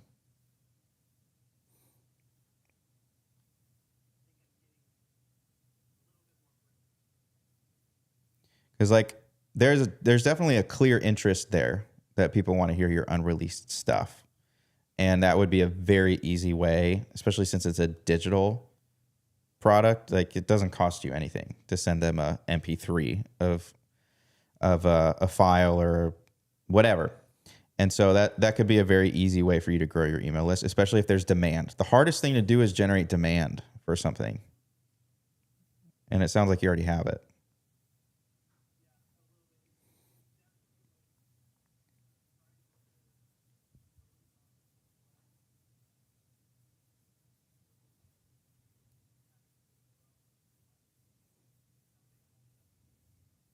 Hmm.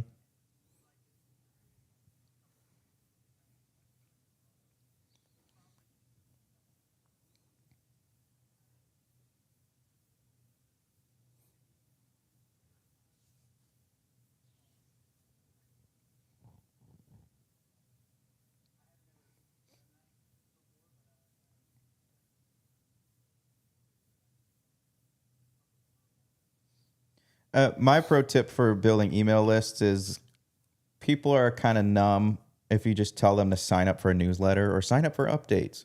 Usually you have to have the way that I see it is an email list is a transaction. You need to have some form of transaction. They're not paying for anything, but they are paying for it with their email. And so that's the way that I think about it. So if you can give something of value in addition to them like doing what you're telling them to do, they have to have some sort of incentive for that. But the thing is, the incentive can't be too big because otherwise it comes off as a giveaway, and it has to be in line with what your ideal fan wants. Don't just be like, hey, I'm giving away a $50 Starbucks gift card to somebody. You're just going to get random people that want free stuff. That has been my experience with it.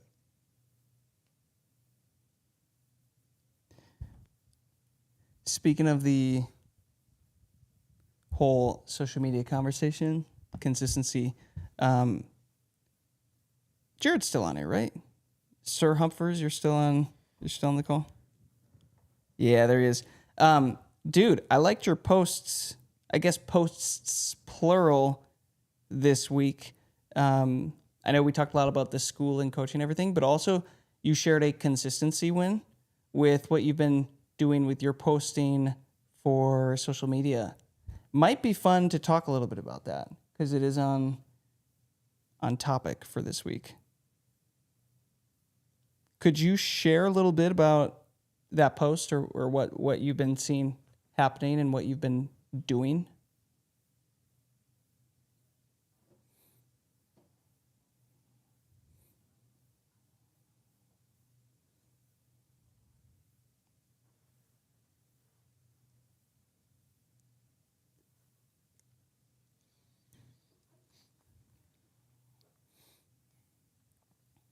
Yep.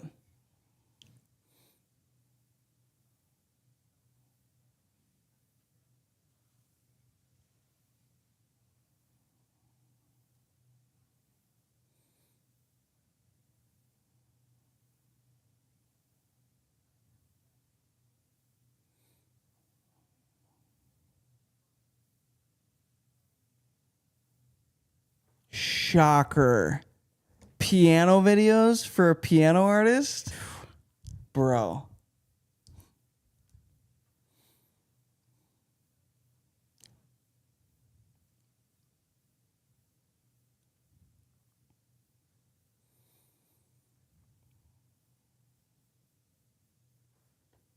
There you go.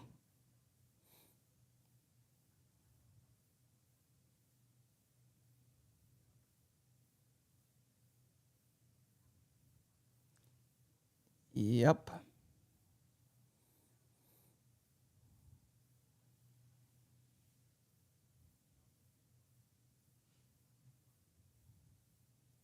Yep.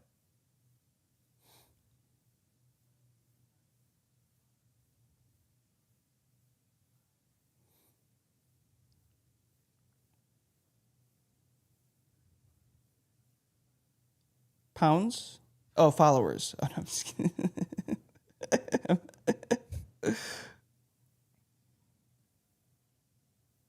Yeah. Lean into that, dude. I think you found it. You're onto something. Yeah.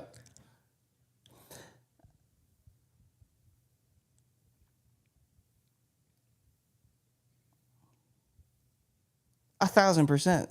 Have you started to lean into also in between those covers now, doing covers of your original releases, the ones that are actually on Spotify that you've released everywhere?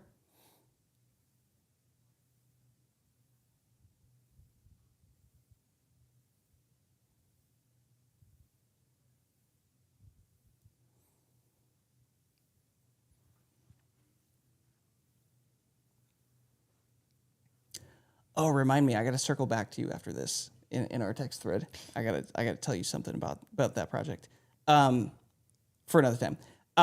But dude, that's huge. This is huge. Jared, have you made content of you explaining like what you did on certain songs? I can't remember if you mentioned that, like tutorial based stuff, but off of your music.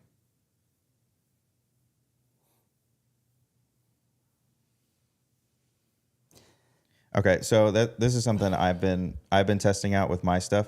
So similar to you, like making cover videos but for guitar. So I'll play over top of an existing song, and my whole thing over there is worship guitar education. So I'll play over an elevation song, but I'll add my own twist, my own parts, my own stuff over top. I'll play the parts of the actual song, but I'll add things to it. And I've gotten a lot of people that ask me like how I played that particular way over the song or those little riffs or whatever. Why you chose that. Why I chose that. And what ended up happening was I had discovered another piece of content, and that piece of content was reacting to my own playthrough side by side with a camera. And it took me I think of it like a lesson, because mine is educational content similar to you. You're trying to build the education base. It's like, it's me watching my own video, hitting pause every 10 seconds, and then explaining what I did. And then I play it slower and explain maybe a little bit of music theory behind it. And now I have this like content like swarm of, I just study for one song, or I go over one song, play it. Then the next video is me reacting to me playing it and explaining it as a teacher versus a performer. And then now that hits all the people that want to learn from me. And I didn't have to really do much else because I'm just reacting to myself. And it was the weirdest feeling ever, because like you said, like you kind of overthink it and you're like, should it be like, I feel like this should be way more difficult than what it is. But what the people who commented on the previous video, they were just asking how I did it. And it's like, you have such a huge catalog of music, whereas it is endless for you of what you could do of just reacting to your own music and explaining what you did and why you did it. It's like the Joey verse. The Joey verse. Welcome to the Joey Inception verse, where Joey makes content, and then Joey makes content about Joey making about the content. I love myself. And then he's actually making a third reaction video to watching himself react to his video. It's a camera up in the corner. Like, what is happening? No, okay, so but Jared, with your niche of music, you're in one of these spots where, as a solo worship piano artist, the focus is obviously on your arrangement every single time, and your content is you performing the arrangements. So it's not far off that if you stay consistent with this, you're going to start to build a fan base of other piano players who are like, bro, how are you choosing to do this? Why did you choose to do this? You know, or you start to then get into, hey, here's a piece of music theory that I like to use, or here's how I use 2-5-1 progressions, or whatever that you're like using in that song. It's like, dude, it's endless. And that leads into your school community that we've been talking about quite a bit.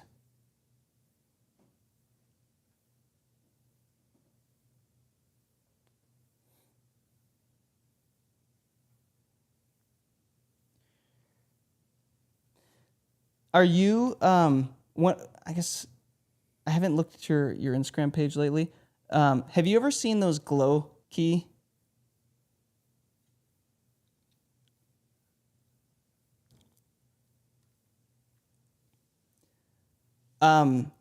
We should connect him with David. Did he figure it out? He figured it out.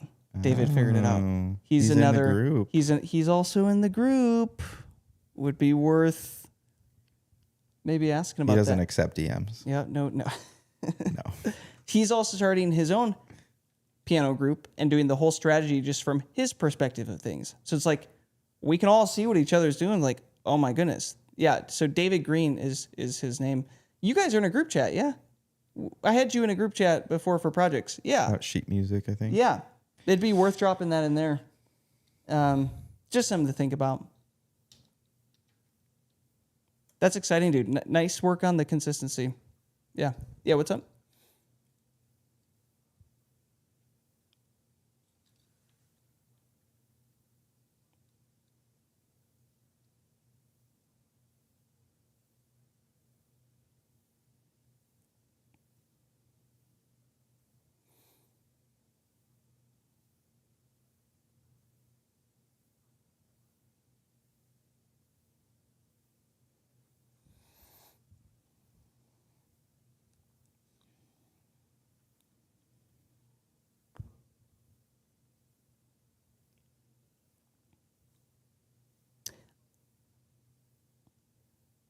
Unless your response to them is, hey, I'm actually building it right now. Can I save your contact info and I'll circle back when I have it? You just start making a list. Could do that potentially. How soon can you have your group set up? Even if it's just like super basic. Super basic. Founding member pricing $1, and I have one course in there right now, and like people know that it's like you're building it still, because then you can still make content and people don't have high expectations either, but they know they're like getting in on something really early, because that how school works is your price stays the same. I can't remember if we talked about that before, but that way, because personally what I like to do is have the product done, ready to go, and then any piece of content, especially for the more on the education stuff, I like to have the product done, and then anything I do content-wise, I know that traffic is going to flow to the product, and I'm not missing out on anybody. Because the thing is, like, somebody who might be interested now based off of the video may not be interested later. So it's like trying to capitalize on the interest.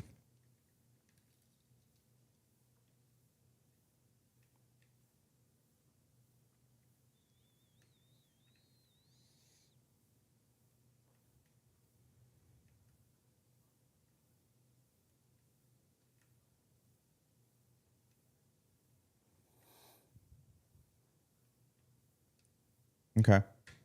And that's the other thing too, is like you can, if you're reacting to your own songs, and like that itself could be its own course of your whole catalog of songs, like tutorial videos, and people would find value in that. I think you might overthink that. It may not be valuable enough because it's like it's your own music or whatever, and it's not like a full-fledged music theory course, but there are people that would be fans, that are fans of your music, that would be interested in you showing them exclusively how you play your own music. 100%. So you might be able to crank those out faster. Nice. Man, this was a good call. This was one of those rare calls where we kind of just locked in on a topic and it seemed like there was a lot of interest around it. We just stayed on it for 2 hours. If we didn't get to a question of yours that you left in the comments, it is not because we said, ha, terrible question, we're going to avoid it. Nope, we just probably weren't able to get to it tonight with the topic and just the flow of interest here. So if your topic didn't get answered, either this week you can make it a community post, and that's where we can all see it and chime in, or you can save it for the next week and see if we're able to address that. Because I know there was, Jason, I know you had one early on about radio, and I just knew that was going to take us into a whole new world of conversation, so I held off on that one. Definitely, yeah. Another thing too, like with the radio one, please make posts. I think our answers will end up being better if we're forced to type in the comments, and they'll be a lot more fleshed out, thought out, yeah, more thought out. And yeah, if we didn't answer your question, definitely make a post because we get to all of them. Yeah. And a reminder, guys, we want you to bother us with posts in the community section. Like, We genuinely want you to.